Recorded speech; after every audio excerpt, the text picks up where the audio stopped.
আর জাহিলিয়া মানে অজ্ঞতা, মূর্খতা, বর্বরতা, অজ্ঞানতা, অশিক্ষিততা, মানে দিন সম্পর্কে তার কোনো জ্ঞান নেই, নিরক্ষরতা।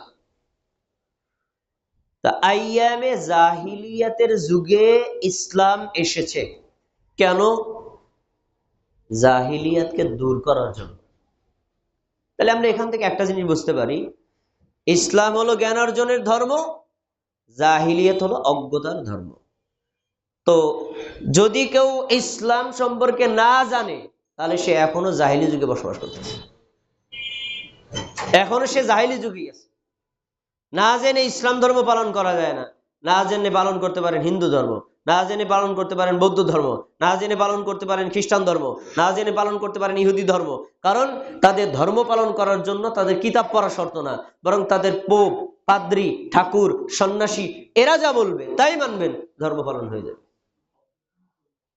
কিন্তু ইসলামের ইতিহাসে ইসলামের মধ্যে এই সুযোগ নাই, হুজুর যা বলবে, আলেম যা বলবে, মুফতি যা বলবে, মাওলানা যা বলবে তাই বললে হয়ে গেল, আমার কোরআন পড়া দরকার নাই, আমার হাদিস পড়া দরকার নাই, আমার ইসলাম সম্পর্কে না বুঝলেও চলবে, সবাই যেভাবে চলে ভাবে চললেই তো হলো, আমার বংশ তো মুসলিম।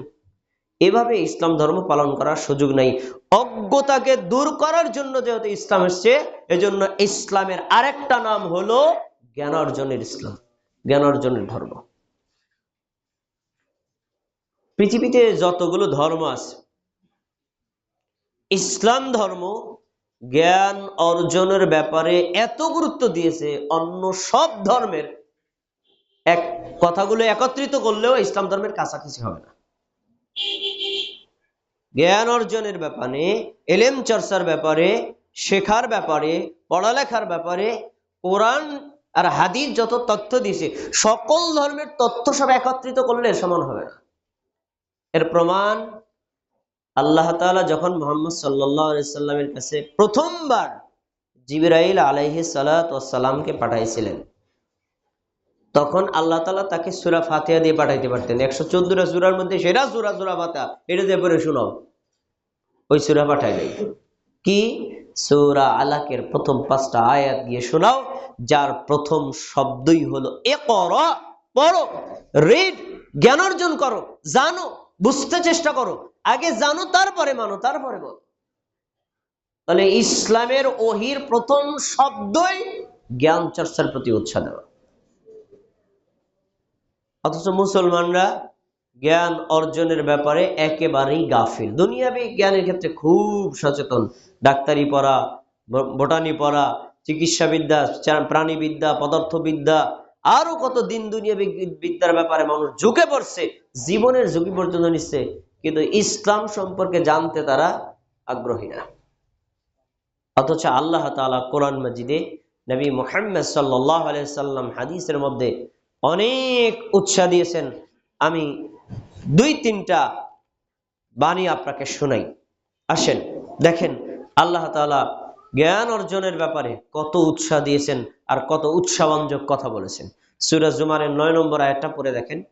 আল্লাহ তাআলা আমাদেরকে একটা প্রশ্ন করেছেন, উত্তর আপনারা দিবেন। আমাদের নবীর মাধ্যমে প্রশ্ন করছেন, কুল হাল ইয়াস্তাউিল্লাযীনা ইয়া'লামুন ওয়াল্লাযীনা লা ইয়া'লামুন। নবী তুমি বলো, মানে সাহাবীদেরকে জিজ্ঞেস করো, লোকদেরকে জিজ্ঞেস করো, তোমার উম্মতদেরকে জিজ্ঞেস করো, যারা জানে আর যারা জানে না উভয় দল কি সমান হতে পারে? আল্লাহর প্রশ্ন। আল্লাহ পৃথিবীর মানুষকে দুই ভাগে ভাগ করছেন, যারা জানে, জ্ঞানী, বুদ্ধিমান, বিচক্ষণ, জ্ঞান চর্চা করে, এরা একটা ক্যাটাগরির লোক। আর এক শ্রেণীর মানুষ আছে অন্ধ অনুসরণ করে, তারা জানে না, বোঝে না, বুঝতেও চেষ্টা করে না, এটা আর এক ক্যাটাগরির লোক। এই উভয় শ্রেণীর মানুষ কি সমান হতে পারে? প্রশ্ন আল্লাহর, উত্তর দিলেন আপনারা না, আপনারা দিয়েছেন না, আর উত্তর নাই হবে। এই উভয় দল কখনো সমান হতে পারে না। এবার পাল্টা নিজেকে প্রশ্ন করেন, তাহলে উত্তম দল কারা? যারা জানে। অধম দল কারা? যারা জানে না। এখন আপনি সিদ্ধান্ত নেবেন, আপনি কি অধম দলের মধ্যে থাকবেন না উত্তম দলের মধ্যে থাকবে? আপনি কি জানা ব্যক্তিদের মধ্যে থাকবেন, নাকি আপনি অন্ধভাবে যারা মেনে চলে, না বুঝে যারা মেনে চলে তাদের দলে থাকবেন? এই সিদ্ধান্ত আপনি নেবেন। কারণ স্বীকার তো আপনি নিজেই করলেন, উভয় দল সমান না। তো যেই দল উত্তম সে দলে যাওয়া দরকার না। আল্লাহ পরে বলছেন ইন্নামা ইয়াতাযাক্কারু উলুল আলবাব, যারা জ্ঞানী, যারা বুদ্ধিমান, আল্লাহর এই প্রশ্নের মধ্যে বহু কিছু তাদের জন্য শেখার আছে। এই প্রশ্ন করে আল্লাহ মুসলিম জাতিকে ইসলাম ধর্ম চর্চার ব্যাপারে উৎসাহ দিয়েছেন। এবার আরেকটা আয়াত নেন, সূরা মুজাদালা 11 নম্বর আয়াত। আল্লাহ তাআলা বলছেন ইয়ারফাইল্লাহুল্লাযীনা আমানু মিনকুম, তোমাদের মধ্যে যারা মানুষ আছে, মানুষ দুই ভাগে ভাগ। এক শ্রেণীর মানুষ হলো বেঈমান, আর এক শ্রেণীর মানুষ হলো ঈমানদার। কাফের, মুশরিক, মুনাফিক এরা হলো এক ক্যাটাগরির, নাস্তিক এরা হলো এক ক্যাটাগরির, আর যারা মুমিন, যারা মুসলিম তারা অন্য ক্যাটাগরির। এই দুই ক্যাটাগরি, দুই শ্রেণীর মানুষ কি সমান না মর্যাদাগত পার্থক্য আছে? নাস্তিকের চাইতে, মুনাফিকের চাইতে, মুশরিকের চাইতে, কাফেরের চাইতে আল্লাহর কাছে, ইসলামের কাছে মুমিনদের মান মর্যাদা বেশি। আল্লাহ বলছেন ইয়ারফাইল্লাহুল্লাযীনা আমানু মিনকুম, তোমাদের মধ্যে যারা বেঈমান, বেঈমানদের চাইতে আল্লাহ ঈমানদারদের মর্যাদা বাড়ায় দিয়েছেন। তাহলে একটা প্রথম ডিভাইডেশন পেলাম, মানুষ দুই প্রকার, ঈমানদার আর বেঈমান। কারা উত্তম? ঈমানদার। এবার ঈমানদারদের মধ্যে আবার আল্লাহ দুই ভাগে ভাগ করছেন। ওয়াল্লাযীনা উতুল ইলমা দারাজাতিন, এই মুমিনদের মধ্যে, ঈমানদারদের মধ্যে যারা জ্ঞান অর্জন করে, কোরআন পড়ে, হাদিস পড়ে, আকীদা পড়ে, ঈমান ইসলাম সম্পর্কে জানে, ইসলাম সম্পর্কে বোঝে, ইসলাম সম্পর্কে যে জ্ঞান চর্চা করে, সে আলেম হোক আর সাধারণ লোক হোক, এই ব্যক্তির মর্যাদা অন্যান্য ঈমানদারদের চাইতে অনেক অনেক ধাপ বেশি। সুবহানাল্লাহ। এখানে শব্দটা আল্লাহ ব্যবহার করেছেন দারাজাতিন, বহু বচন। তার মানে অজ্ঞ, মূর্খ এই লোকের চাইতে যে লোকটা বুঝে শুনে ইসলাম ধর্ম পালন করে তার মর্যাদা, মান আল্লাহ বহু গুণে বাড়ায় দিয়েছে। তাহলে বোঝা যাচ্ছে জ্ঞান চর্চা, ইলম চর্চা, ইসলাম সম্পর্কে জানা বোঝা, এটা ইসলামী শরীয়তে গুরুত্ব কম না বেশি? বহু বেশি। এরপরে আল্লাহ তাআলা সূরাতুল বাকারা 269 নম্বর আয়াতে বলছেন ইউতিল হিকমাতা মান ইয়াশা, আল্লাহ যাকে চান তাকে প্রজ্ঞা, বিচক্ষণতা, জ্ঞান, বুদ্ধিমত্তা দান করেন। এটা আল্লাহর ইচ্ছা। কাকে দিবেন আপনাকে জিজ্ঞেস করে দিবেন না, আর কাকে দিবেন না তাও আপনাকে জিজ্ঞেস করবেন না। আল্লাহ যাকে ইচ্ছা তাকে দিবেন। এরপরে বলছেন ওয়ামাই ইউতাল হিকমাতা ফাকাদ উতিয়া খায়রান কাসীরা, তোমাদের মধ্যে যাকে আল্লাহ জ্ঞান দিয়েছেন, বুদ্ধিমত্তা দিয়েছেন, বিচক্ষণতা দিয়েছেন, ঈমান ইসলাম সম্পর্কে বোঝার মতো তৌফিক দান করেছেন, আল্লাহ তাকে বহুবিধ কল্যাণ দিয়েছেন। সুবহানাল্লাহ। বহু কল্যাণ, জ্ঞানের মধ্যে বহু কল্যাণ, আর অজ্ঞানতার মধ্যে বহু অকল্যাণ। আপনি অনেক শ্রম দিয়ে, সাধনা দিয়ে, কষ্ট করে, টাকা পয়সা খরচ করে আমল করবেন, না জানার কারণে দেখবেন এটা আসলে ইসলামের শরীয়তের আমলই না, বিদআত। পুরো টাইমটাই নষ্ট, অর্থটাই নষ্ট। ফাকাদ উতিয়া খায়রান কাসীরা, যাকে আল্লাহ দ্বীনের বুঝ দিয়েছে তাকে আল্লাহ বহু কল্যাণ দিয়েছে। আরেকটি হাদিস রাসূলুল্লাহ সাল্লাল্লাহু আলাইহি ওয়াসাল্লাম বলছেন মান ইউরিদুল্লাহু বিহি খায়রান ইউফাক্কিহু ফিদ-দ্বীন, জেনে রাখো তোমাদের মধ্যে আল্লাহ যাকে দ্বীনের সঠিক বুঝ দান করেছেন। শব্দটা ভালো করে শুনেন, সঠিক বুঝ। তাহলে বেঠিক বুঝও আছে। আমাদের বাংলাদেশে এমন লোক আছে কাজে আমি 400 খণ্ডের তাফসীর লিখতেছি। কয়শো খণ্ডের? 400 খণ্ডের তাফসীর। এক একটা তাফসীর যদি কমপক্ষে 100 পৃষ্ঠার হয় তাহলে কমপক্ষে কত দেখেন, এত পৃষ্ঠার তাফসীর লিখতেছে, এত বড় জ্ঞানী বিজ্ঞ মানুষ, কিন্তু তার আকীদায় ভুল। তার মানে সে সঠিক দিন বোঝে নাই, বেঠিক দিন বুঝছে। এত বড় মুফাসসির যদি জিজ্ঞেস করি আল্লাহ কোথায় আছে, সব জায়গায় আছে। তো মুফাসসিরের সব তাফসীর গেছে বাতিল হইয়া, আল্লাহ সম্পর্কে তার কোনো ধারণা নাই। এত বড় মুফাসসির তো জিজ্ঞেস করি বলেন আল্লাহ আকার আছে না নিরাকার? আল্লাহ নিরাকার। তাহলে জান্নাতে গেলে কি দেখবে? থেমে গেছে। আপনি না বললেন জান্নাত থেকে আল্লাহরে দেখা যাবো, তাহলে আল্লাহ তো নিরাকার, দেখবো কি? এখন থেমে গেছে। তা আপনার এত জ্ঞান অর্জনের কি লাভ হইলো? কি কোনো লাভ নাই তো। এজন্য লাইন যদি উল্টা দিকে চলে, যত দ্রুতই যাক আর যত দূরেই যাক, ফায়দা শূন্য। এজন্য রাসূলুল্লাহ সাল্লাল্লাহু আলাইহি ওয়াসাল্লাম বলেছেন, মাইয়ুরিদিল্লাহু বিহি খায়রান ইউফাক্কিহু ফিদ্দীন। তোমাদের মধ্যে আল্লাহ যাকে দ্বীনের সঠিক বুঝ দান করেছেন, আল্লাহ অবশ্যই তার কল্যাণ চেয়েছেন। সুবহানাল্লাহ।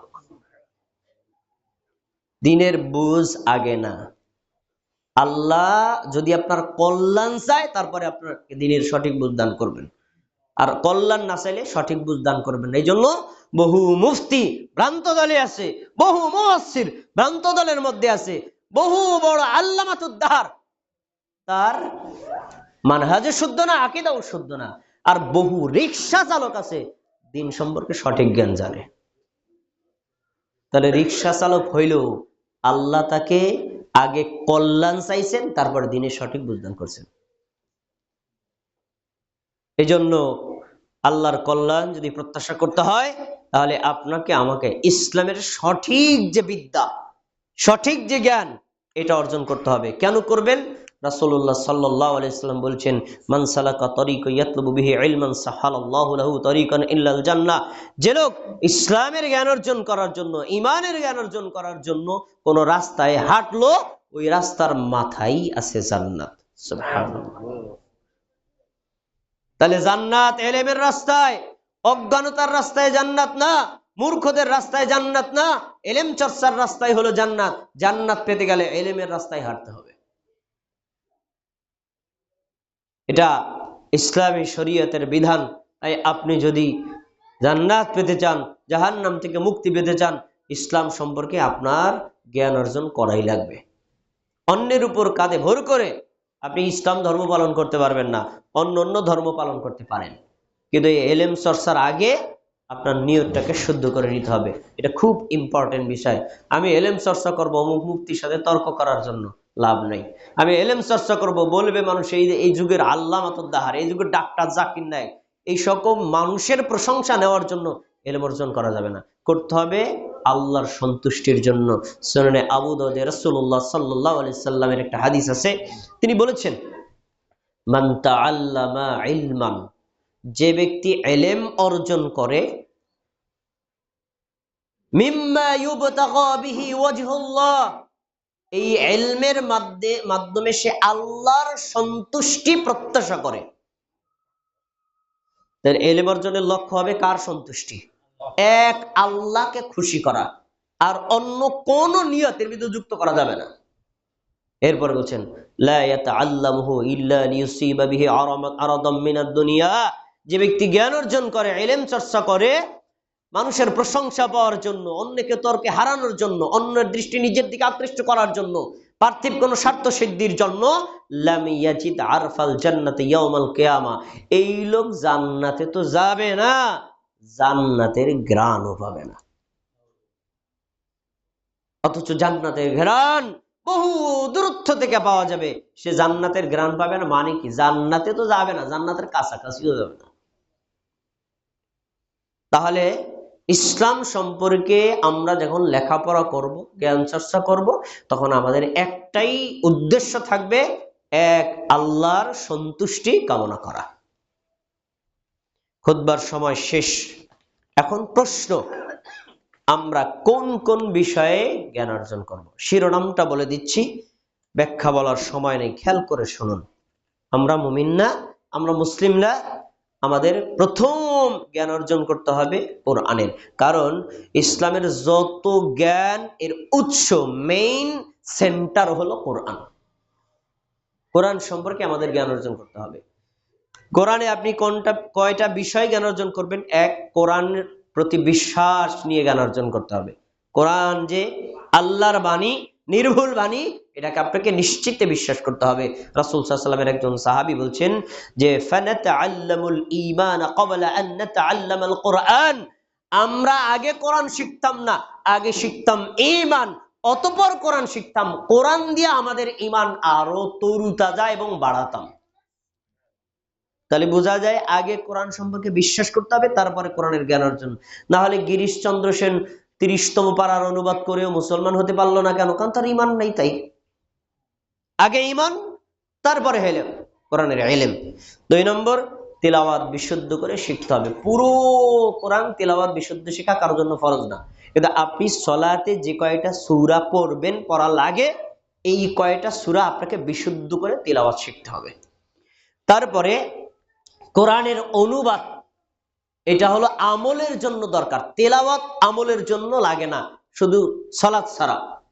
আপনি কোরআনের অনুবাদ এটা নিজের জীবনে বাস্তবায়ন করার জন্য। আল্লাহ বলছেন সুদ হারাম, ব্যবসা হালাল, আয়াত পড়ছেন নামাজের মধ্যে, নামাজের পরে আপনি সুদ খাবেন কেন? জানেন না আয়াতের অর্থ। তাই আপনাকে বিধান বুঝতে হবে, কোরআনের অর্থ জানতে হবে, আর কোরআনের তাফসীর জানতে হবে। তাফসীর মানে ব্যাখ্যা।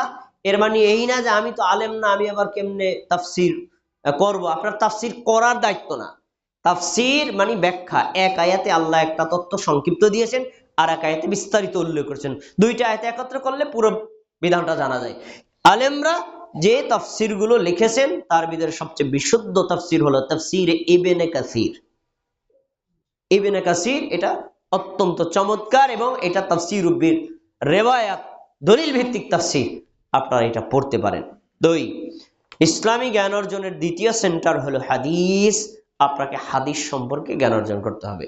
হাদিস রিডিং পড়া কারোর জন্য জরুরি না, কিন্তু অর্থ জানা জরুরি। কারণ অর্থ না জানলে নবী সাল্লাল্লাহু আলাইহি ওয়াসাল্লাম আমলটা কিভাবে করেছেন, করতে বলেছেন, করার ধরন কি আপনি বুঝতে পারবেন না। এজন্য হাদিসও আমাদের পড়তে হবে।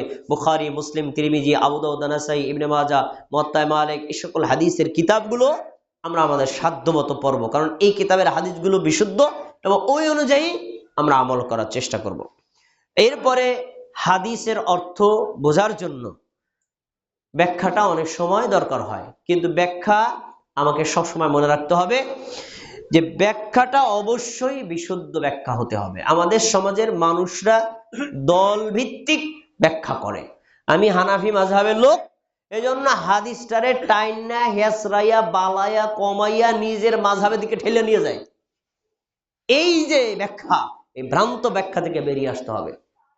হাদিসকে হাদিসের মতো বুঝতে হবে, আর হাদিসকে যদি হাদিসের মতো বুঝতে যায়, আহলুল হাদিস ছাড়া অন্য কারো কাছে গেলে হাদিসরে হাদিসের মতো বুঝতে পারবেন না, হাদিসরে মাযহাবের মতো বোঝা লাগবে। তাই হাদিস আমাদের পড়তে হবে, এবং হাদিসের উপর বুঝে ওইভাবেই আমল করতে হবে। ৩ নম্বর হলো আমাদের আকীদাকে শুদ্ধ করে নিতে হবে। আমাদের ঈমান, আকীদা, এটা হলো ইসলামের বেসিক মূল। এইটার উপরে যাবতীয় সব আমল নির্ভরশীল। আকীদা শুদ্ধ না হলে আপনার আমল যতই চমৎকার হোক, ইসলামে গ্রহণযোগ্য না। তাই ঈমান কাকে বলে, ঈমানের আরকান কি কি, এটাকে আপনাকে জানতে হবে। আর ঈমান ধ্বংসের কারণগুলো কি কি আপনাকে জানতে হবে। ইসলাম কাকে বলে জানতে হবে। ইসলামের ভিত্তি কয়টি জানতে হবে। কি কি কাজ করলে ইসলাম থেকে মানুষ বের হয়ে যায়, এটা আপনাকে জানতে হবে। তারপরে শিরিক কাকে বলে, শিরিক কি কি, এটাকে আপনাকে বুঝতে হবে। কুফর কাকে বলে, কুফর কি কি, এটা আপনাকে বুঝতে হবে। এই শিরিক কুফর বোঝার উদ্দেশ্যে এগুলো বর্জন করা, আর ঈমান আর ইসলাম সম্পর্কে বোঝার উদ্দেশ্যে এটা আমল করা, এটা সম্পর্কে জ্ঞান অর্জন করা সবার জন্যই ফরজ। তারপরে আরেকটি বিষয় হলো, আপনি ইসলামে ঢোকার পর, ইসলাম গ্রহণ করার পরে তো আমলগুলো করবেন। আমলগুলো করার পদ্ধতি হলো আমাদের নবী সাল্লাল্লাহু আলাইহি ওয়াসাল্লাম যেভাবে করেছেন আপনি ওইভাবে করবেন। এটার নাম হলো সুন্নাত। এর বিপরীত সিস্টেমে করার নাম হলো বিদআত। আমাদের হুজুররা, অনেক দেশে অনেকের হুজুররাও কিন্তু বিদআতের সংজ্ঞা দেয় না। এক হুজুর আমার আগে ওয়াজ করতেছে, আমি একটু পরে ওয়াজ করব, তার আগে একজন ওয়াজ করতেছে, দেখলাম বিদআত নিয়ে ওয়াজ করে, ভালো। আর উনি বিদআতের সঙ্গে বলছে যা কোরআনে নাই, হাদিসে নাই, ওই হলো বিদআত। তা ধান চাষ করা কোরআনে আসেনি, ধান চাষ করা, পাট চাষ করা হাদিসে আসেনি, তাহলে এটাও তো বিদআত। তাহলে উনি বিদআতের সংজ্ঞা বোঝে নাই। বিদআত হলো ধর্ম হিসেবে যে মানুষটা আমল করে, নেকির আশায় যেটা করে, ওইটা যদি কোরআনে আর হাদিসে না থাকে, নবী আর সাহাবী না করে, ওইটা বিদআত। ধর্ম হিসেবে আমরা এই যে মোবাইল ব্যবহার করতেছি, এই যে চশমা ব্যবহার করতেছি, এই যে মাইক্রোফোন ব্যবহার করতেছি, রাসূল সাল্লাল্লাহু করছেন? করেন নাই। তাইলে এটা তো দুনিয়াবি কাজ, এটার মধ্যে বিদআতের কোনো সম্পর্ক নেই। বিদআতের সম্পর্ক হলো ইবাদতের সাথে। যখনই আপনি ইবাদতটা করবেন, ইবাদতটা যে রাসূলের তরিকা না হয়, অন্য কারো তরিকা হয়, বিদআত। এজন্য সুন্নাত সম্পর্কে, বেদাত সম্পর্কে আমাদের জ্ঞান অর্জন করতে হবে। ভাইয়েরা আমার, খুব গুরুত্বপূর্ণ বিষয় হলো পঞ্চম, সালাফদের মানহাজ বুঝতে হবে। কোরআন পড়লেন, হাদিস পড়লেন, কিন্তু কোরআন হাদিসের বুঝটা নিতে হবে সালফে সালিহিনের বুঝ অনুযায়ী। আপনি এক্সট্রা আলাদা বুঝে নেবেন, ওই বুঝ হবে না। আপনি ওই যে সূরা ফিল পড়বেন আর অনুবাদ করবেন যে কি আল্লাহ তাআলা পাখিদেরকে পাঠাইছে এক একটা বোম নিয়ে, বোম মারছে আর ওরা মরছে। আল্লাহ তো বোম শব্দটা বলে নাই, তো এই ব্যাখ্যাটা আপনি কোথায় পেলেন? তাহলে বোঝা যায় যে বুঝের মধ্যেও ত্রুটি আছে। আমরা হুজুররা যারা আছি একই কোরআন পড়ি, একই হাদিস পড়ি, তাহলে এক এক তরিকা হয় কেন? কারণ তাদের বুঝের ভিন্নতা। এজন্য বুঝটা নিতে হবে। রাসূল সাল্লাল্লাহু আলাইহি ওয়াসাল্লাম কোরআনের আয়াত হাদিস কিভাবে বুঝছে, আমাকে ওইভাবে বুঝতে হবে। সাহাবীগণ হাদিসটা এবং কোরআনটা কিভাবে বুঝছে, আমাকে ওইভাবে বুঝতে হবে। তাবেঈগণ কোরআনটা আয়াতটা কিভাবে বুঝছে, হাদিসটা কিভাবে বুঝছে, আমাকে ওইভাবে বুঝতে হবে। এর চাইতে অন্য তরিকায় বুঝতে গেলে আপনি ইসলামের সঠিক বুঝ থেকে হারায় যাবেন। তাই সালফে সালিহিনের মানহাজ অনুযায়ী আমাদের বুঝতে হবে।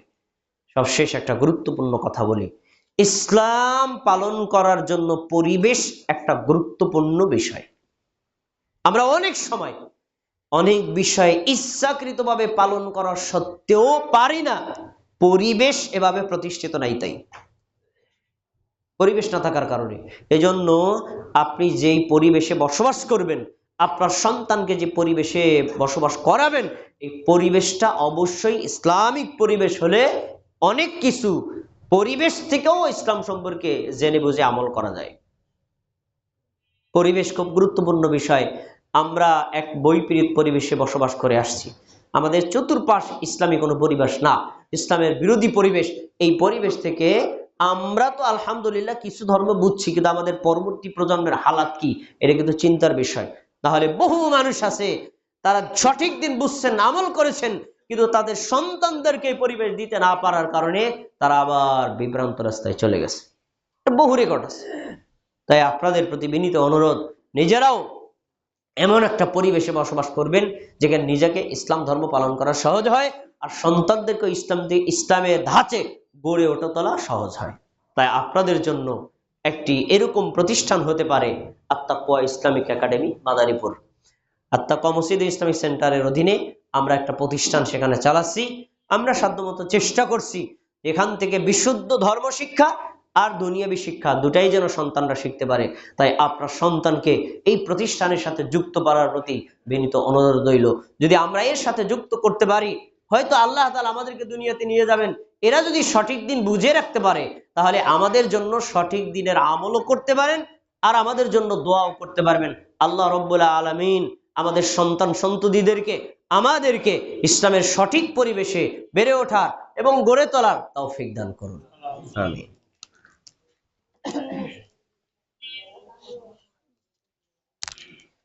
إن الحمد لله نحمده ونستعينه ونستغفره ونؤمن به ونتوكل عليه ونعوذ بالله من شرور أنفسنا من يهد الله فلا مضل له ومن يضلله فلا هادي له وأشهد أن لا إله إلا الله وأشهد أن محمدا عبده ورسوله। সম্মানিত মুমিন ভাইরা, আর কয়েকদিন পরে দুইটা দিন আর রাত আসতেছে। একটা হলো 31st নাইট, আর একটা হলো 1 জানুয়ারি। এই দুইটা দিন অন্যান্য অমুসলিম দেশের মতো আমাদের দেশেও খুব জাঁকজমকপূর্ণভাবে পালিত হয়। যারা এই পার্টিতে বা কর্মে অংশগ্রহণ করে তারা অমুসলিমদের সন্তান না, মুসলিমদের সন্তান। কিন্তু তারা জানে না যে এগুলোর সাথে সম্পৃক্ত হওয়ার ভয়াবহতা কত বেশি। একটা হাদিস আপনাকে মনে করাই দিই।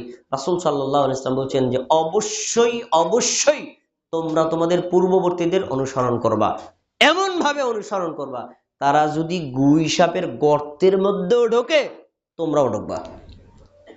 সাহাবীগণ প্রশ্ন করছেন, আল্লাহ রাসূল পূর্ববর্তী বলতে কাদেরকে বুঝাইছেন? তারা কারা? তারা কি ইহুদি আর নাসারা? তিনি বলছেন ফামান, এরা ছাড়া আবার কারা? এরা ছাড়া আবার কারা?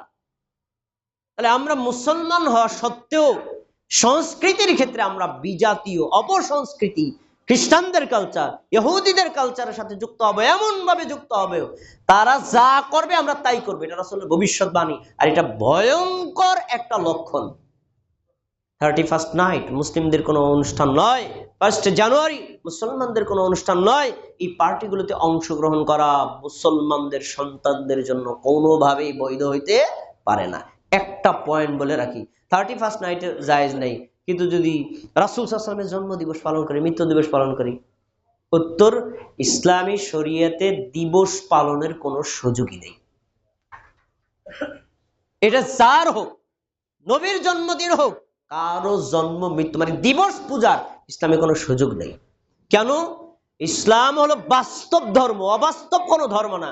আপনি যদি দিবস পূজা শুরু করেন না, 365টা দিনের মধ্যে একটা দিনও আপনি বিশ্রাম পাবেন না। খালি দিবস পূজা করতে করতে জীবন শেষ। হিসাব করেন না, আদম আলাইহিস সালাম মারা গেছে সেই দিবস পালন করবেন, এবার হাওয়া আলাইহিস সালাম মারা গেছেন সেই দিবস পালন করবেন, আপনার বাপ মারা গেছে সেদিন পালন করবেন, আপনার হুজুর মারা গেছে সেদিন পালন করবেন, আপনার এলাকার ব্যক্তি মারা গেছে সেদিন পালন করবেন। দিন পালন করতে করতে জীবন শেষ। 365টি দিন না, 1000 দিন লাগবে এই দিবস পূজা করতে। ধর্ম পালন করবেন কখন? এই জন্য কোরআনে আর হাদিসে রাসূল সাল্লাল্লাহু আলাইহি ওয়াসাল্লামের জন্ম দিবস ফিক্সড করে কোথায় আসেই নাই তত্ত্ব। সাহাবীরা এগুলো কোনো বিষয় মনে করতেন না। তিনি কোন দিন জন্ম নিছেন আমার দরকার নেই, কোন দিন মারা গেছেন তাও আমার দরকার নেই, আমার দরকার তার আদর্শটা কি। এজন্য মুসলিমদের সন্তানদেরকে সতর্ক করি, ইসলামী শরীয়তে কোনো দিবস পূজা করা যাবে না, স্পেশাল অপসংস্কৃতির তো নিকটেও যাওয়া যাবে না। এগুলো থেকে আমাদের পরহেজ থাকতে হবে। আল্লাহ তাআলা আমাদেরকে আর আমাদের সন্তানদেরকে এই ধরনের ভয়ঙ্কর অপসংস্কৃতিকে ফিরে থাকার তৌফিক দান করুন। আল্লাহ রাব্বুল আলামিন আমাদের সবাইকে দ্বীনের জন্য কবুল করুন, ইসলামের জন্য কবুল করুন। একজন ভাই তার বোনের জন্য দোয়া চেয়েছেন, তার বোন অসুস্থ, আল্লাহ রাব্বুল আলামিন তাকে অতি দ্রুত সুস্থতা দান করুন। আমাদের পরিবারের লোক যারা অসুস্থ সবাইকে সুস্থতা দান করুন। আমাদের পরিচিত জনদের মধ্যে যারা অসুস্থ সবাইকে সুস্থতা দান করুন। আল্লাহ তাআলা আমাদের দোয়াকে কবুল করে নিন, আমাদের এই মসজিদকে কবুল করে নিন, আমাদের আত্তাকওয়া ইসলামিক একাডেমিকে কবুল করে নিন। আমাদেরকে দ্বীনের সঠিক জ্ঞান দান করুন, এই সঠিক জ্ঞানের উপর আমল করে দ্বীন নিয়েই আমাদের মৃত্যুবরণ করার তৌফিক দান করুন। আল্লাহ আপনি আমাদের সবাইকে মুমিন আর মুসলিম হিসেবে কবুল করুন, আমাদের সবাইকে ইসলামের জ্ঞান অর্জন করার তৌফিক দান করুন, জ্ঞান অনুযায়ী আমল করার তৌফিক দান করুন। আমিন আমিন। ইন্নাল্লাহা ইয়া'মুরু বিল আদলি ওয়াল ইহসান ওয়া ইতা'i যিল কুরবা ওয়া ইয়ানহা আনিল ফাহশাই ওয়াল মুনকারি ওয়াল বাগি ইয়া'iযুকুম লা'আল্লাকুম তাযাক্কারুন ফাযকুরুনি আযকুরুকুম ওয়াশকুরু লি ওয়া লা তাকফুরুন।